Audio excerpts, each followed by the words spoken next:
Ok, esto ya está grabando. Buenos días, ¿cómo estás? Muy bien, muy contento de hablar contigo. Yo siempre empiezo las entrevistas preguntando lo mismo. ¿Por qué haces cine? Pues mira, y cada vez más la respuesta sería por solo hago cine si hay una necesidad, si giro los ojos hacia mí y veo que hay alguna cosa que necesite contar, no por el simple hecho de hacerlo. Y una vez encuentro esta pulsión, pues es el trabajo de empezar a darle estructura, forma, un itinerario creativo y por ahí va, pero nace de una pulsión necesaria e íntima. Lu, tu primer largo, corrígeme si no me equivoco, porque a veces uno se informa mal. ¿Tu primer largo era una ficción? Mi primer largo fue una ficción, sí, fue Las dos vidas de Rabadán. Exacto. Ahora tu última película, en la que estamos aquí, también es una ficción. ¿En qué momento sientes que lo que vas a contar necesita un marco real, documental, o un marco de ficción? Pues no sé, es como una semilla que va germinando y va floreciendo poco a poco, y en un momento pues hay cosas que necesitas contar a través de la ficción y otras a través del documental. Y esta película última, de hecho, entronca mucho con la primera, ¿no? Con la misma temática de la culpa, el perdón, de cómo nos relacionamos con los propios hechos del pasado. Y no, bueno, como era una cosa muy íntima y personal, necesitaba contarla a través de la ficción, a través de otros, ¿no? Muchas veces necesitas como este medium de otras personas para contar cosas que son íntimas, y en este caso ha sido así de necesario.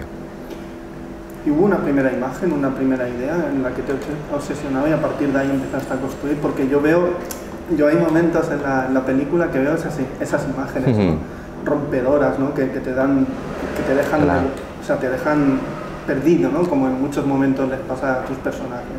Sí, de hecho, yo creo que es el germen de la película. Igual es esta primera escena cuando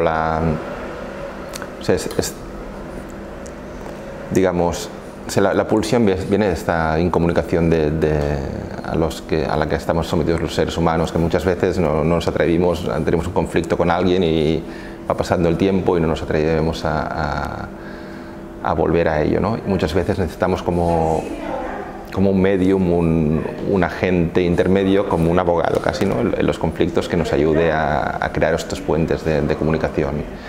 Y en ese sentido la primera imagen de la película es esta primera escena cuando Rita va a ver a Violeta en la consulta. Él le dice: o sea, vengo porque tengo un problema con mi marido y quiero que tú me ayudes. Y esta fue la primera imagen de la película sobre la que empezamos a construir todo.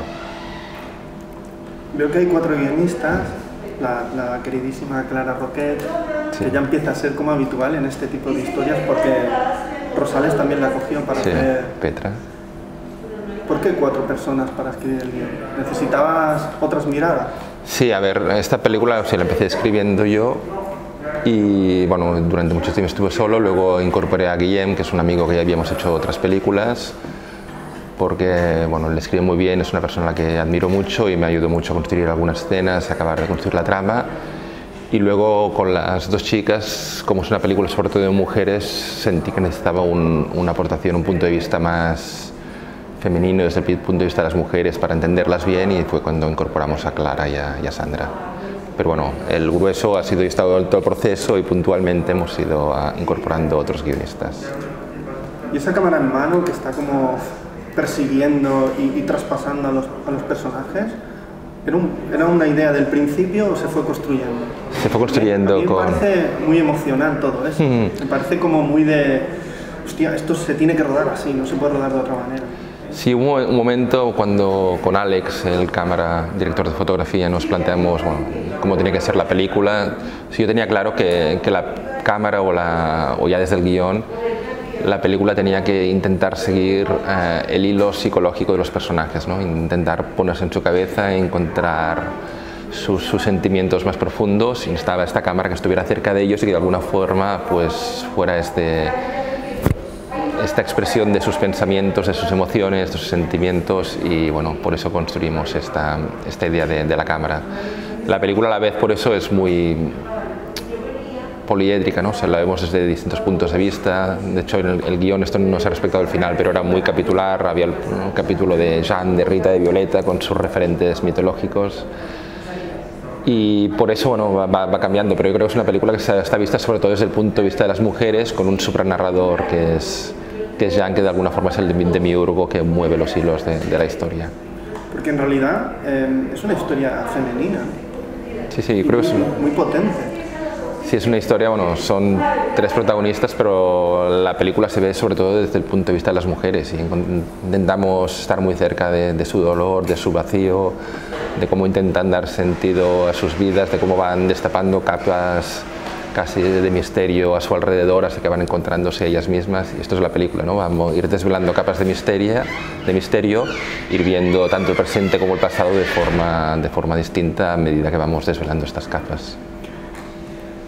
El objeto principal de la película, que no vamos a desvelar, bueno, va a ser difícil no revelar, va a ser difícil, pero es un MacGuffin a mí muy potente, en serio, o sea, es una imagen como, ahora a lo mejor digo una barbaridad, pero es un poco el monolito de la película, ¿no? Es un poco el pilar, ¿no? El pilar que está, que hay que destapar en bloques y en partes desmembradas, ¿no? Que son la vida de estas personas, ¿no? Bueno, yo creo que podemos desvelarlo porque está en la primera escena de la película, ¿no? Sí. Tampoco, está en primera y en la última también, o sea que sí que es cierto que la película es muy capicúa en este sentido, que empieza y acaba con el objeto. Y es un objeto, un cofre que las personas que están a punto de morir pues contratan para dejar un último mensaje a alguna persona con la que ha roto la relación y, bueno, y una vez muertos hay una empresa que se la entrega, ¿no? Y esta parece una idea muy loca, pero podría ser una... yo he escuchado por ahí que eso existe. Existe, pues sí. Yo lo estuvimos buscando, ¿no? O sea, es una idea medio distópica. La manera de cómo lo filmas, la luz que utilizas, la manera de cómo se abre, todo es como una ceremonia, ¿no? Sí, es muy ritual, ¿no? Intentamos ya un cofre que tuviera una caja así muy bonita y que fuera muy ceremonioso, ¿no? O sea, de hecho es un momento importante para la vida de las personas y intentamos grabarlo y concebirlo así. Y toda la parte del pasado, que podríamos decir que es un pasado presente constante en la película, ¡buah! Está muy bien filmado todo eso, tienes esa pulsión de alegría, de juventud, pero también de lo que es la vida, ¿no? La tristeza, ¿no? Sí que intentamos crear mucho este contraste, ¿no? Entre un pasado mucho más luminoso, vivo, jovial, con planos incluso más abiertos, ¿no? Donde hay mucha alegría, bueno, hay mucho amor, alegría, aventura, con unos paisajes así muy idílicos y un presente mucho más claustrofóbico, mucho más áspero, mucho más frío, incluso el sexo, ¿no? Del pasado, que es un sexo muy idealizado, y el del presente, que es como frío, áspero y duro. Y la idea era crear este contraste porque es el contraste que tienen los personajes, ¿no? Que están muy atados a este pasado idealizado y viven un presente casi claustrofóbico. Y cuando estabas construyendo la película a nivel de luz, a nivel de montaje, ¿había referencias por ejemplo, de literatura, de pintura? Porque bueno, veo que es una película como muy... Por ejemplo, el momento ese del Aquarium, ¿no? O sea, hay momentos como muy poderosos, ¿no? Imágenes como donde la luz explica mucho, casi sin... porque diálogos tampoco hay muchos, ¿no? O sea, es todo... Vamos a contar una historia de cine con el cine, ¿no? Sí, a ver, así un referente concreto si no teníamos, pero sí que, por ejemplo, hay un elemento muy importante de la película que es el agua, ¿no? O sea, todo el pasado está... Pues esto es la primera vez que se encuentran, están en el mar, luego están en la cascada esta tan bonita con el lago, el acuario, cuando los personajes están melancólicos, tristes, se van a ver el mar, el acuario también de alguna forma ligaba con esto, entonces sí que teníamos algunos referentes, no sé, también bueno, la película, esto tiene una estructura casi odiseica, ¿no? De Ulises que vuelve al cabo de 20 años, este sería el referente más obvio, incluso el cofre se llama Ulises Chess, el camping donde él iba de pequeño se llama Ulises, la empresa se llama Ulises, y ese es el referente literario más obvio. A nivel pictórico, pues sí que vimos bastantes cosas con Alex a nivel de pintura, a nivel de películas que más o menos que nos queríamos asemejar, sobre todo para el pasado, esta cosa más luminosa, incluso algún fotógrafo, Y del presente la idea era hacer una cosa mucho más cerca de los personajes, mucho más claustrofóbica, estar cerca de sus rostros, y esto es intentar entender sus rostros, ¿no? Casi como un espejo del alma, y esto es lo que intentamos. Porque ahora que me has dicho tus referentes, ahora te voy a decir yo lo que me ha provocado. Yo veo una película muy polaca, por ejemplo muy Kieślowski, muy Polanski, de historias que te ahogan, ¿no? Sí, a mí el agua me ahoga mucho ese agua. O sea, claro, ayer no sé, alguien me decía, ¿no? O sea, es una película que es muy genuina porque cuesta, que no se parece a ninguna otra, ¿no? Encontrarle un paralelismo, y no sé, creo esto es bueno. Pero sí que los referentes más cercanos que teníamos, igual eran estos, los que dices, ¿no? Igual Polanski, incluso Haneke, ¿no? La pianista, estos personajes, incluso, ¿no? El personaje de Ana, buscamos que fuera muy Isabelle Huppert, incluso en él, ¿no? Sí. De joven, o incluso, qué sé, o La ceremonia de Chabrol. Era un poco, si es francesa, polaca, pero una película muy europea, ¿no? En este sentido sí que buscábamos hacer. Que también me acordaba, por ejemplo, de La bañera de Jesús Garay, o las pelis de Jordi Cadena, o sea, historias que tienen un peso muy fuerte y donde el pasado se acaba invadiendo el presente de los personajes, o invadiendo o arrastrando, ¿no? Porque son personas, hostia, que cada paso que dan 5 para atrás, ¿no? Sí, o sea, ahí les cuesta en ese sentido. Y háblame del reparto, que a mí el reparto me gusta mucho. Alex, ¿vuelves a repetir con él? Sí, Alex fue un poco el pilar, ¿no? O sea, a partir de Alex lo montamos todo, porque se tenía que montar como un puzzle o un sudoku, ¿no? Y bueno, ya cuando escribí el guión ya tenía claro que pensé en Alex para el personaje de Jean, y a partir de ahí teníamos que buscar el resto de personajes. Y bueno, Verónica Echegui fue la primera que escogimos como Rita. Creíamos que necesitamos alguien así, porque creo que hace un papel prodigioso, no sé, ella y Ana están... Ya su arranque es muy potente. Es tremendo. No, creo que es una actriz brutal. Y una vez teníamos a Vero y Alex, faltaba el personaje principal, que era el de Violeta. Entonces Alex me invitó un día a ver una película de Pere Vilà que se llama El ben és això. Ah, sí, no la he visto, está en Filmin, la quiero ver. Y vi es una película muy pequeña, pero hecha por estudiantes, pero hay una escena donde sale Ana, que tiene un plano, secuencia de 6 minutos, donde acaba sagnando por la geniva. Digo, ¿qué es esto? ¿Qué es este prodigio de actriz? Entonces estábamos haciendo el casting, no acabo de encontrar la persona. Cuando hice el casting con Ana, digo, ya está, ya lo tenemos. Y finalmente, para completarlo, también como en una coproducción valenciana, necesitamos un actor valenciano que no encontramos, y de repente se iluminó el mundo y vino Pablo Molinero y teníamos ya el póker perfecto. Entonces ya solo faltaba pues los referentes de jóvenes, ¿no? Tanto de Jean como de Violeta, de Alex y Ana, y hicimos mucho casting y cogimos dos joyas, Josh y Claudia, que creo que encontraron muy bien la esencia de los personajes y hacen un papel para mí brutal. Como decía Chabrol, que antes comentabas La ceremonia, que cuando se busca un actor de joven para que haga de mayor, se buscan para el mismo personaje el joven y el mayor, con que se parezcan en los ojos ya es suficiente, ¿no? Sí. Entonces lo buscamos, bueno, aquí tendrían que parecer en los ojos, y también las chicas, como hay muchos desnudos en la película, pues en los pechos, o sea que tuviera un cierto paralelismo, ya que esto fue más complicado, pero bueno, lo importante es que ellas hicieron y ellos trabajos de coach conjuntamente para encontrar una misma esencia, y una vez, creo que en la película esto pasa muy bien y no hay ningún conflicto en la película se cuece mucho, porque te vas dando cuenta de qué está sucediendo a medida que avanza, casi hasta el final, ¿eh?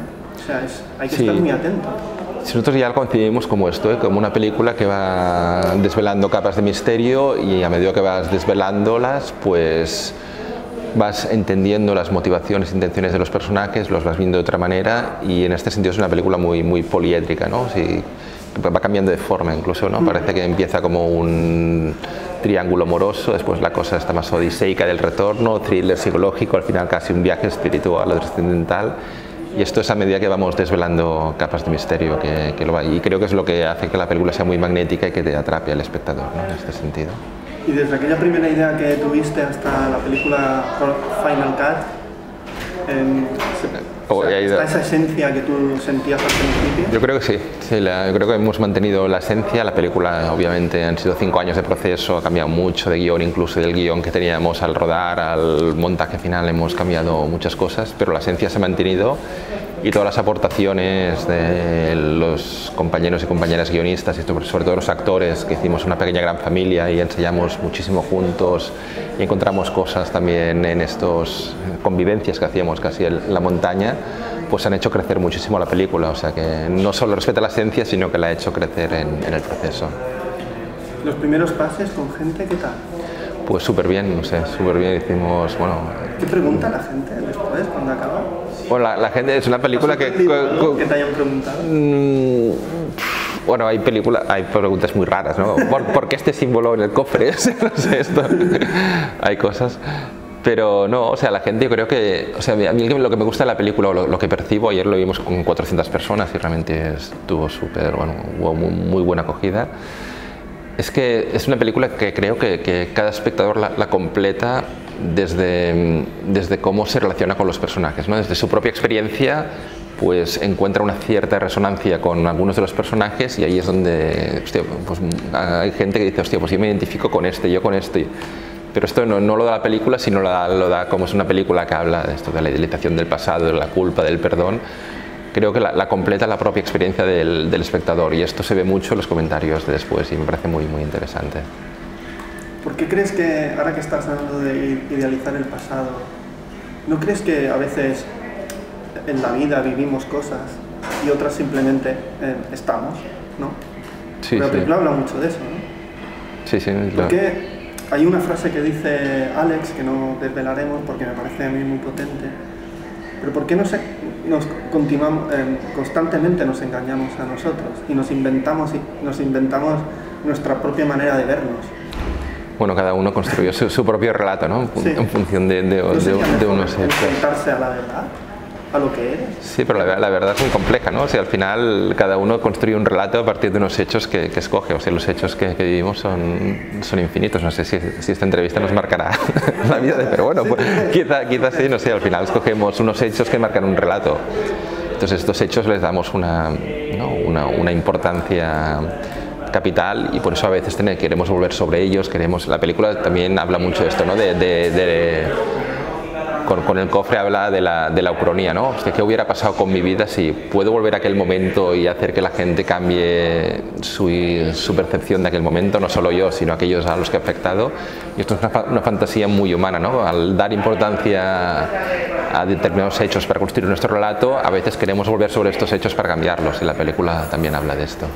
Más hay un momento que la película, o sea, te interpela muchísimo al espectador, pero la parte final interpela muchísimo. Porque, o sea, es como un quiero y no puedo constante. Y los personajes dicen a mí una palabra que me encanta cuando les hacen alguna pregunta, que es no lo sé. No lo sé, hay un momento. Necesitaríamos decir más, no lo sé. Sí. Pero bueno, cuando dice no lo sé el personaje, la reacción es muy furibunda, ¿no? Pero necesitamos decirlo más, porque sí. a veces no tenemos nada claro.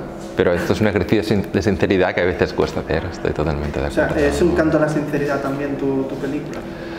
Bueno, aquí no, sobre todo sin querer desvelar mucho, sí. Pero la relación, y esto lo encontramos mucho en los ensayos entre Violeta y Nico, entre el personaje de Ana, o sea, está muy elíptico, pero al final dice, no, o sea, nosotros quedamos en contárnoslo todo y era un pacto que teníamos, pero aquí nadie... Y ellos hacen en la película el esfuerzo de intentar decirse la verdad, pero cuesta mucho, ¿no? O sea, es como... Y al final, solo al final es cuando ella se abre en canal y expone la verdad, y ahí no lo sé, que no diremos a qué hace referencia, y es cuando le dice esta verdad que el otro estalla completamente. O sea, a veces jugamos a este juego hipócrita de tenemos que decirnos la verdad las cosas, pero cuando nos las decimos es cuando todo estalla, ¿no? Supongo que a veces nos sentimos mejores de lo que realmente somos, ¿no? Somos personas que sobrevivimos, cometemos muchos errores y tenemos que vivir con eso, ¿no? Pensamos que somos mejores que eso, ¿no? Quizás nosotros sí, en la película yo creo que los personajes son muy, o sea, son muy críticos, ¿no? Con ellos, son personajes muy vacíos, pero también incapaces de hacer una autoevaluación honesta de su momento de crisis vital, ¿no? Porque no cogen aquellos elementos en los que pueden salvarse, sino que intentan hacer pues casi tirabuzones para resolver sus vidas. Que son más valientes que la mayoría. Sí, estos sí que lo son, ¿no? Sí, justamente... justamente habla de eso, ¿no? Sí, sí. Ahora para terminar, me gustaría que me dijeras si hay alguna película cuando eras adolescente o autor que dijiste, wow, el cine aparte de entretener, cuenta cosas muy chulas, ¿no? Pues sí, muchísimas, pero ahora... Dime un par, por ejemplo. ¿De cuando era adolescente o Sí. de...? Por ejemplo, dime una y a partir de esa respuesta ya te hago otra porque me parece también interesante. Vale, pues no sé, claro, me acuerdo cuando era adolescente, no sé, películas como Les Amants du Pont-Neuf, me acuerdo que me fascinó en su momento, ¿no? Era, qué maravilla esta película. Yo me gustaba mucho el cine francés, ¿no? Sí, desde, no sé, Los Juncos Salvajes, las Noches Salvajes, sí, sí, exacto. O Las Noches Salvajes de Cyril Collard, sí. O la Román, sí, Poinet. exacto, sí, todas estas películas, bueno, esta de Leos Carax, todas estas películas. Muy autobiográficas estas que comentas. Sí, sí, aquella me acuerdo del primer cine que me, aparte de las películas de Kieslowski, que también hablábamos antes, obviamente, pero todas esas películas pues me tocaban muy profundamente, no sé, porque el cine francés sobre todo, ¿no? Y esta película también creo que de alguna forma arrastra este... ¿Y el documental cuándo lo descubres? ¿O el documento? ¿O cómo lo defines tú? Bueno, yo el documental, yo estudié en la SCA, que ahí no había documental en aquella época, y me fui un verano a hacer un curso en Cuba de documental, cuando tenía, no sé, 20 y pocos años. Y ahí es cuando descubrí el documental, y a partir de aquello me fascinó todas las posibilidades que tenía, no sé, las películas de Santiago Álvarez, todas estas películas, y digo, esto, aquí en aquel momento no había nada, ¿no? Me acuerdo que justo cuando volví empezaron a ver los primeros documentales, ¿no? De Asaltar los cielos, sí. En construcción, pero era un momento... Monos como la Becky, exacto. Estas películas que aún antes del 96, 97 o 98 no había apenas, ¿no? Teníamos que remontarnos casi a canciones los años 70, ¿sí? Entonces era un momento como muy emocionante para el documental, eran cosas nuevas que estábamos descubriendo y ahí surgió la pasión. Pues Ventura, un placer hablar contigo. No, un placer estar aquí. Remitimos a la nueva escuela. Perfecto. Volvemos a hablar. Muy bien, hablamos cuando quieras. Gracias por todo y yo siempre digo hasta la próxima película. Será pronto, en 2 semanas, nos vemos. Perfecto, gracias a ti.